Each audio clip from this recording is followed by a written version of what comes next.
Welcome back to another Matt and Matty breakdown some quarterback play for the Kansas City Chiefs as they fall just short to the Cincinnati Bengals this past weekend.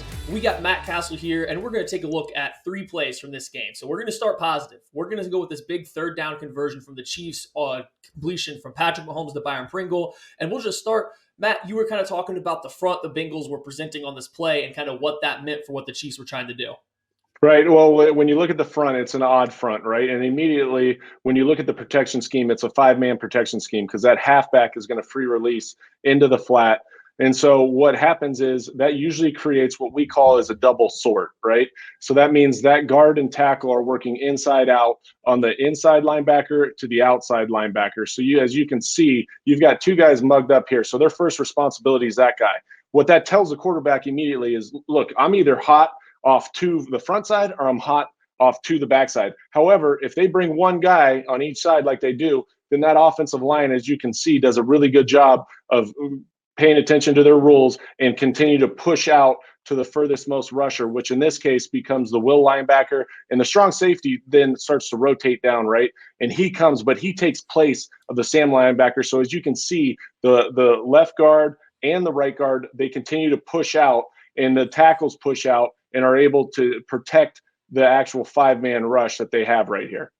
Yeah, and that adjustment kind of from the protection once the play starts allows, Patrick Mahomes to get just enough time to step up and complete the ball here. But let's switch and look at what the receivers are doing. So I think everyone's going to see here. This is 3rd and 4. Tyreek Hill becomes open right over the ball in this little spot route, but we were talking about why Patrick Mahomes might not have been able to see him and then where kind of the process is to get to this deep over route by Byron Pringle. Right. So, I mean, it's 3rd and 3. And so in this particular case, we call this a blitz zone 3, right? They're bringing the Sam, they're bringing the will, but they're also in a zone coverage underneath a single high zone coverage. And so, as you can see, Tyreek Hill's getting over the ball right now. Pringle's going to run that deep crossing route. The one thing that I had a question about was Kelsey's route on this one, because again, from a cut split like that, you normally won't run. It looks like he's almost running a slant route, and then he decides to go out and run like a 7-stop. A 7-stop's a corner, and then he puts his foot in the ground, comes back to the corner. That makes more sense to me with the halfback running to the flat right now to widen the protection, right? I mean, to widen that window, I should say. And so what you'd love to see is this ball come out in rhythm. If you can see that guy right over the ball, Tyreek Hill, give him the ball right now, let him fall for the first down. But what I think happens in this particular play is as he's dropping back, there's a nose guard right over. It might impact his vision to see Tyreek Hill right now, and therefore it sets up a scramble play. Tyreek starts to run with him, but he has great vision downfield, and that's one thing that Patrick Mahomes always does exceptionally well. He keeps his eyes downfield as he gets outside the pocket. He sees Pringle get behind that second part of the defense into that little zone, and he's able to hit him on a big play on the crossing route. Yeah, and we can see from here how there's just a little bit of traffic right in front of Mahomes, so he might not be able to see Tyreek Hill there. Or knowing him, maybe he does, and he just anticipates Pringle coming open downfield, and he goes big play hunting. I mean, I'm not sure which. You never know with him. I did want to ask, with Travis Kelce's route, is there a chance that he thought that he would maybe be hot or something on this if that extra linebacker comes and he's just trying to open up to the middle of the field? Or is the hot route pretty much always going to be the running back from kind of this look? So that's a great point, because from this look, the person that would be hot is either you're to have the halfback in the flat, which is a built-in hot for you, right? A lot of times you take that as the built-in hot, or they could have an adjustment on the route by Travis Kelce. So if he sees both those guys come, which maybe he's anticipating at that point with the mug linebacker, which is very difficult for a wide receiver to have to look inside and see both those guys come. So he might be side adjusting at that point, and even though they've got a guy built in on the hot, he might be side adjusting and then all of a sudden recognizes, wait, it's not a side adjust, and tries to get back into his actual route pattern, which is a 7-stop. Yeah, it just because I'm with you. That route looks kind of funny from Travis Kelce. So I just kind of, when you were talking, I wondered if that's maybe what he thought he saw. But we're going to move on. We're going to move on to another big play. And I believe this one's everyone's favorite throw from this game, I think. It's the no-look pass to Blake Bell that we're going to get next on 2nd down. This is the one Patrick Mahomes got very animated after this. So first we're going to start and we're going to look at what kind of defense the Bengals are in and then what the Chiefs called to go ahead and kind of beat this kind of coverage. Okay, so this particular coverage, it's a two Tampa coverage, right? The Mike linebacker is responsible for the deep middle. You've got two high safeties.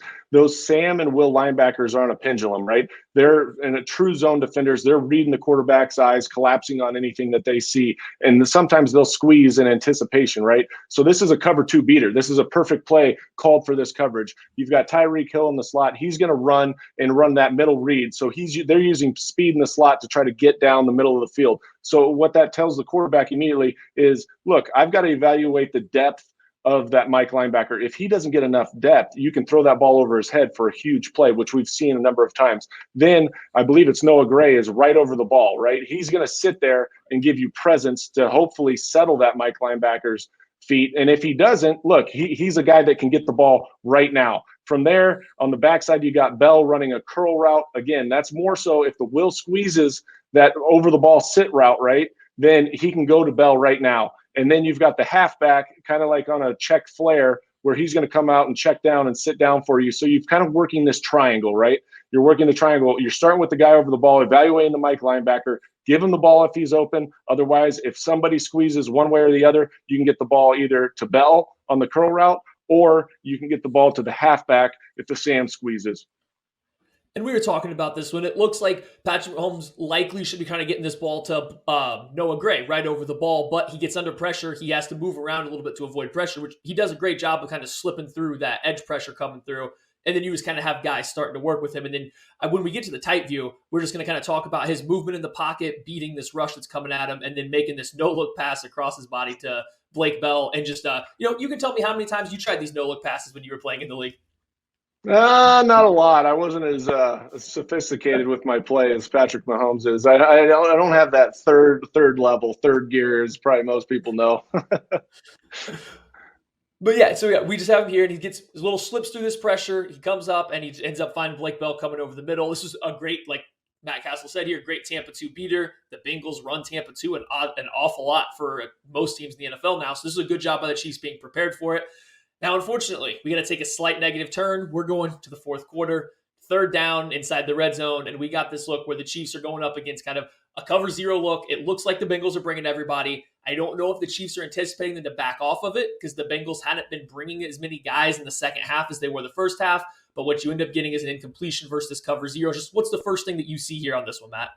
Well, an immediate indication that it's blitz zero is that fence look. When we say fence look, it's those four DBs lined up right across the board like it's a fence look. It's one-on-one. You've got the Sam linebacker, the Mike linebacker mugged, and the Will, or the nickel in this case, on the line of scrimmage. So immediately your alarm should go off as a quarterback telling you, hey, it's pressure. It's blitz zero. They might be max pressuring you. And in this particular case, it's a six-man protection. They're bringing seven guys. You know, in some form or fashion, however you want to protect this, you're going to be hot one way or the other. They slide the full protection. That halfback does a really good job of coming to take the defensive end, but that still means you got a free runner in your face with that nickel will linebacker, right?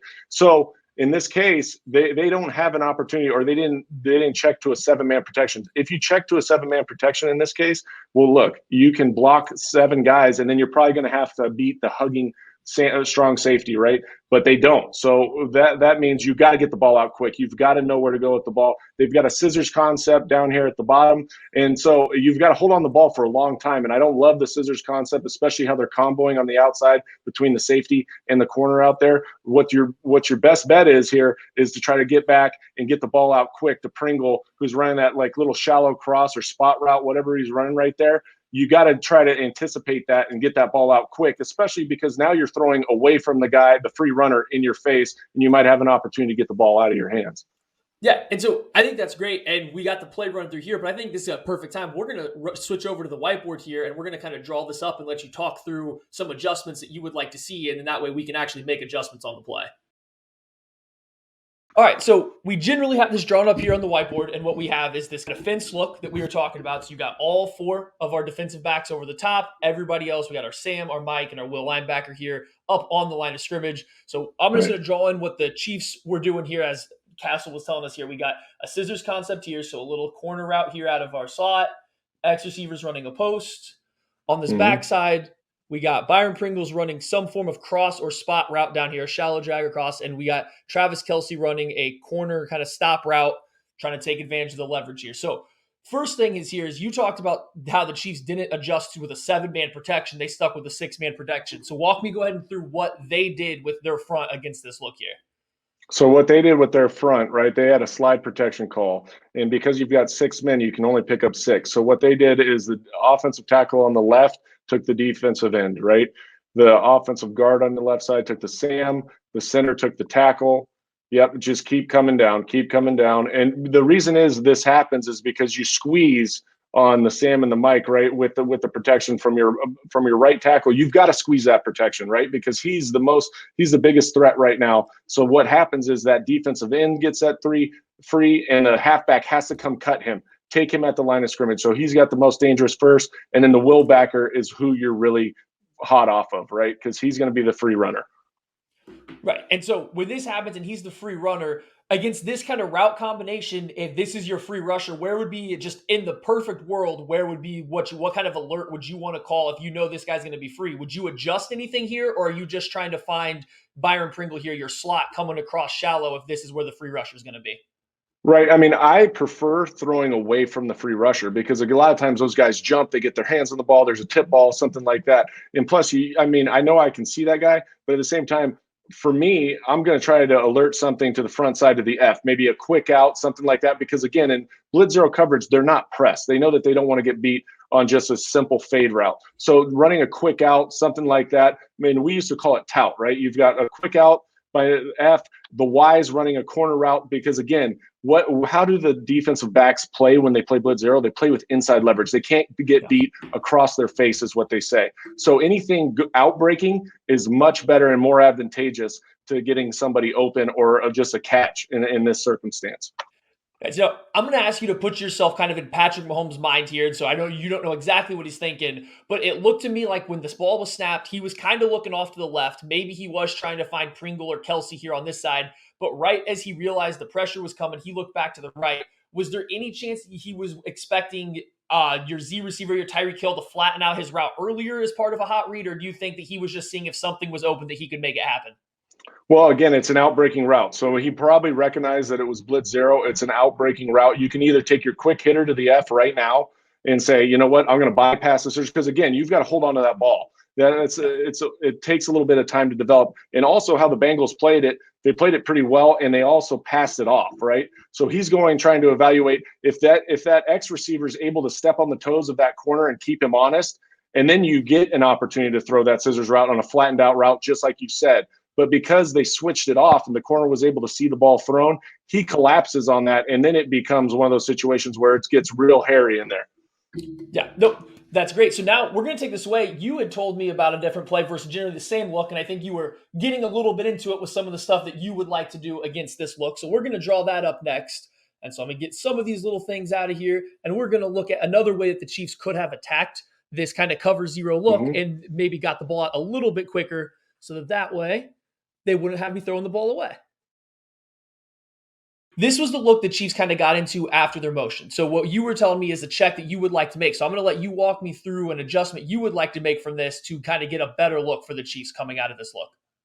Right, a common check, and again, this depends on time, and you could also keep them in a 3-by-0 set, which by that I mean the Y is isolated on the backside, and now you've got the 3 wide receivers and call a route combination. But say you have enough time, you come over, you recognize we would always check to a 7-man protection. I would bring the Y and say easy, easy, easy, and I would check to a 7-man protection. Therefore, now the Y and the left tackle are working to the end and the Sam. And it becomes more of a man protection. The guard has the tackle.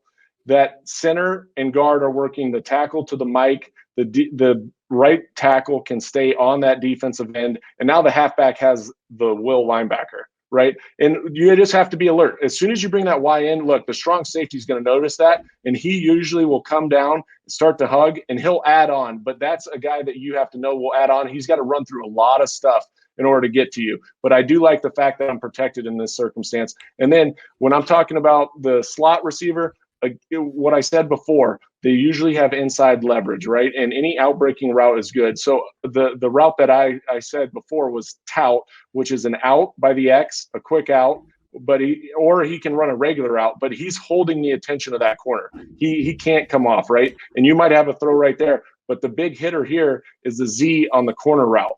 Because again, that weak safety should have inside leverage, and that's where you see all the time that corner route come open and you just beat them with speed and throw it to the back of the end zone. And then you have your isolation with your one-on-one with the, I guess you have it as a Z. It would be the F or the Z down there, which is another receiver on the cornerback, which you can signal anything you want. You can signal a fade. You can signal an out route. You can signal something to get the ball out of your hand quick. Again, setting up a one-on-one opportunity if you like that matchup more. But again, the one that I've made the most money with, and a lot of teams do, is those outbreaking routes, particularly the corner route in the red zone.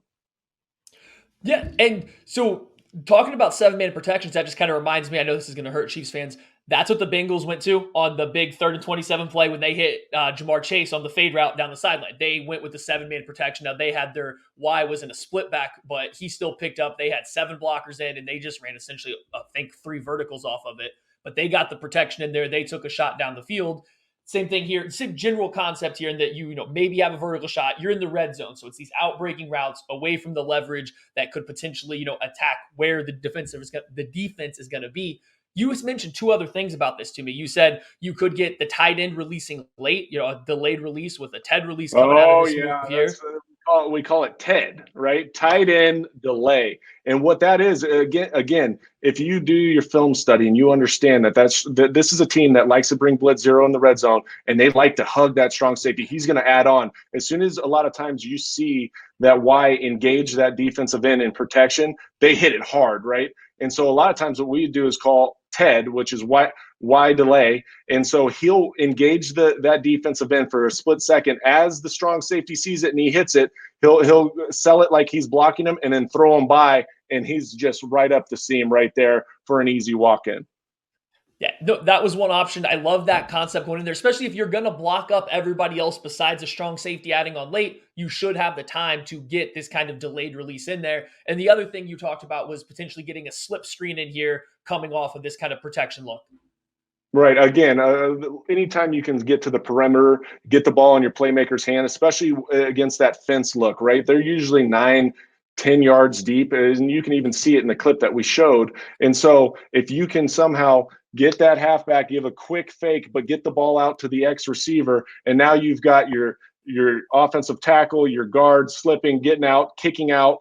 And if you make one block right there, right, a lot of times, and he's going to come first thing that shows, and the Z is going to go out in this particular case, get the cornerback, right? So you're going to have hat on hat, and now you're just running inside those numbers, trying to get up in behind your blocker. And a lot of times those are heavy hitters too, man. I mean, people will get hurt with that. And when they get hurt with a screen, or you have the ability to go out and game plan it and understand like, hey, we're going to beat your blitz zero, they'll stop doing it, because again, it's high risk, high reward. When they get you, they get you. But if you have an answer for it in different ways, they'll stop running it, because again, it's just, they put too many guys on an island and there's too many one-on-ones. And this has been something interesting to watch with the Chiefs all year, not just cover zero, but blitzes in general. Teams have been a little bit more hesitant to blitz the Chiefs because they've been so good against it. But I think we've seen down the stretch this year, from that first Denver game going on, teams have been more willing to show or bring pressure against the Chiefs. And it looked like kind of on this play, they might have got a little bit by it. And so it's just something to watch going into the playoffs. Denver brought pressure the first time. So if you see some guys mugging up on the line of scrimmage like this in this next Denver game, don't be surprised and just kind of watch how the Chiefs try to sift through it. Do they try to beat it with protection? Do they try to spread it out again like they did in this game? It's just going to be interesting to watch going forward, because they're not tested a ton versus these looks, but there's some options out here. So when you see this and they throw a little slip screen, or they break a corner route underneath something over here that resembles smash, remember, Matt Cassel told you about it first. Boom.